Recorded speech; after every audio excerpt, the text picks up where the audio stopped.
Pembangunan algoritma. Algoritma ialah satu sirih langkah untuk menyelesaikan sesuatu masalah atau melengkapkan sesuatu tugasan. Oleh itu, algoritma terdiri daripada satu siri prosedur langkah demi langkah yang tersusun untuk menghasilkan output yang diperlukan.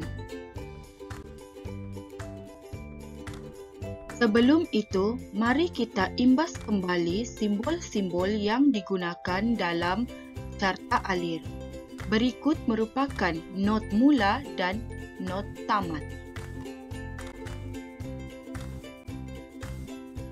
Simbol seterusnya merupakan penggunaan simbol untuk input dan output. Simbol ini merupakan simbol bagi input dan output. Input dan output menggunakan simbol yang sama.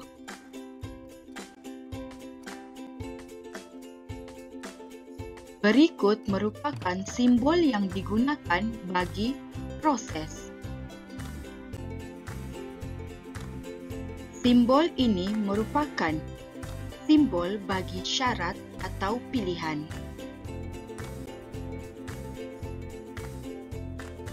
Simbol ini merupakan simbol bagi penyambung.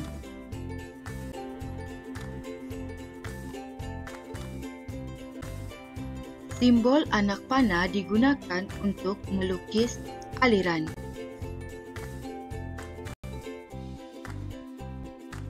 Kali ini kita akan mempelajari tentang struktur kawalan pilihan bersarang.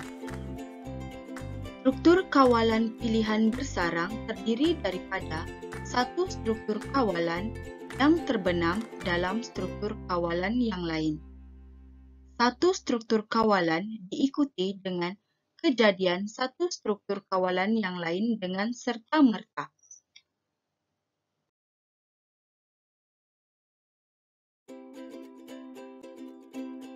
Berikut merupakan carta alir bagi struktur kawalan pilihan bersarang. Dalam struktur kawalan pilihan bersarang, struktur kawalan pertama akan menyebabkan struktur kawalan kedua yang terbenam bermula. Dalam keadaan ini, struktur kawalan kedua akan dilaksanakan sehingga tamat dahulu baru diikuti dengan pelaksanaan struktur kawalan pertama sehingga tamat. Berikut merupakan penulisan pseudocode bagi algoritma mencari kek lapis Sarawak. Struktur kawalan pilihan bersarang berada pada kotak yang telah ditandakan.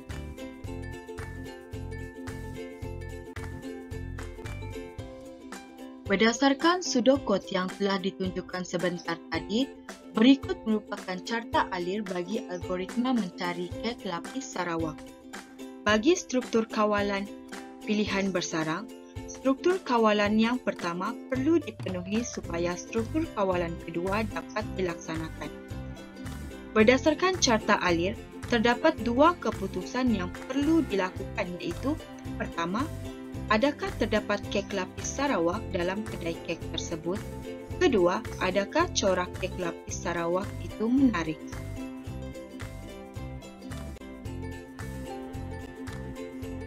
Seterusnya, kita akan melihat contoh lazim yang digunakan dalam struktur kawalan pilihan bersarang. Situasinya ialah penentuan sama ada integer ialah nilai positif, negatif atau sifar. Katakan integer x perlu diuji. Jika x lebih kecil daripada 0, maka integer mempunyai tanda negatif. Jika x lebih besar daripada 0, maka integer mempunyai tanda positif. Jika x sama dengan 0, maka integer ialah 0. Berikut merupakan cara penulisan bagi pseudocode tersebut. Pertama, perlu menulis not mula. Kemudian perlu mengisytihar pemboleh ubah X dan tanda. Seterusnya, perlu membaca nilai X. Jika nilai X lebih kecil daripada kosong, maka tanda yang akan keluar adalah negatif. Jika tidak, jika nilai X sama dengan kosong, tanda yang akan keluar adalah kosong. Jika tidak, tanda yang akan keluar adalah positif. Akhir sekali, penulisan not tamat.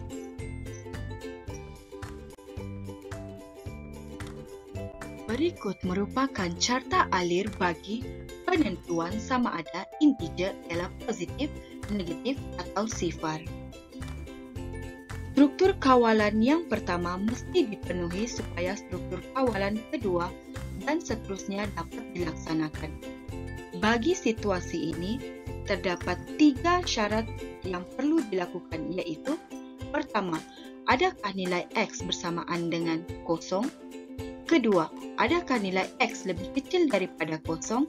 Dan ketiga, adakah nilai X lebih besar daripada kosong? Sekiranya nilai X lebih kecil daripada kosong, maka tanda yang akan ditunjukkan adalah negatif. Jika nilai X bersamaan dengan kosong, maka tanda yang keluar adalah nilai X bersamaan dengan kosong.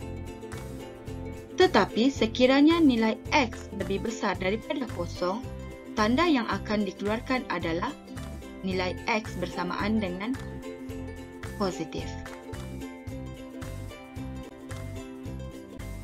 Seterusnya, kita akan lihat penggunaan struktur kawalan pilihan bersarang dalam penyelesaian masalah. Situasi pertama ialah Sekolah Menengah Kebangsaan Bandar Seri Purnama ingin mempraktikkan dasar pembelian tanpa tunai di kantin dan kedai koperasi sekolah. Sistem yang digunakan disebut point of sale, POS. Semua transaksi berlaku pada skrin sentuh atau skrin komputer yang disebut sebagai terminal bersama kad bayaran. Warga SMK Bandar Seri Purnama perlu menggunakan kad bayaran elektronik untuk setiap transaksi. Setiap kali kad bayaran ini dimasukkan ke dalam sistem, pengesahan untuk 2 syarat dilakukan. Pertama, tempo sah laku kad akan disemak. Kedua, nilai minimum kad iaitu sekurang-kurangnya RM5 akan disemak. Apabila kedua-dua syarat itu dipenuhi, pengesahan berjaya dan kad boleh digunakan untuk transaksi. Jika salah satu syarat tidak dipenuhi, pengesahan tidak berjaya, mesej untuk pengesahan yang tidak berjaya akan dipaparkan dan transaksi akan diberhentikan. Pertama, bagi menyelesaikan masalah ini ialah melakukan penyiasatan. Penyiasatan ialah menenaraikan proses-proses yang terlibat dalam algoritma tersebut. Bagi situasi ini, terdapat 4 proses yang terlibat, iaitu pertama, mengenal pasti kad masih belum melebihi tempo sah laku. Kedua, mengenal pasti kad mempunyai nilai minimum sebanyak RM5. Ketiga, melaksanakan transaksi jika kedua-dua syarat pertama dan kedua dipenuhi. Keempat, membatalkan transaksi jika salah satu syarat tidak dipenuhi. Langkah kedua yang perlu dilakukan ialah mendraft algoritma dan melakukan semakan semula. Proses-proses dan keputusan-keputusan perlu dimurnikan untuk menghasilkan draft algoritma. Proses pertama, terminal membaca kad. Kedua, terminal mengesahkan kad masih sah untuk digunakan. Ketiga, jika kad sah digunakan, terminal akan memeriksa nilai minimum. Jika kad mempunyai nilai bersamaan atau lebih daripada nilai minimum, terminal akan memaparkan mesej "Jalankan urus niaga" pada skrin. Jika kad mempunyai nilai bersamaan atau kurang daripada nilai minimum, terminal akan memaparkan mesej "Tambah nilai" pada skrin. Jika tidak, terminal akan memaparkan mesej "Kad ditolak" pada skrin. Langkah ketiga merupakan proses untuk memurnikan langkah-langkah algoritma. Setelah melalui proses dalam langkah kedua iaitu mendraft algoritma dan melakukan semakan semula, pelajar perlu memurnikan langkah-langkah tersebut. Berikut merupakan langkah-langkah algoritma yang telah dimurnikan. Pertama, baca tempoh sah laku kad. Kedua, jika kad melebihi tempoh sah laku, mesej kad ditolak dipaparkan. Ketiga, jika kad belum melebihi tempoh sah laku, periksa nilai kad. Keempat, jika nilai kad melebihi nilai RM5, transaksi boleh dimulakan. Kelima, jika nilai kad kurang daripada RM5, mesej tambah nilai dipaparkan. Seterusnya, pelajar perlu melukis pseudocode bagi menguji kad bayaran elektronik. Berikut merupakan contoh penulisan pseudocode bagi masalah tersebut.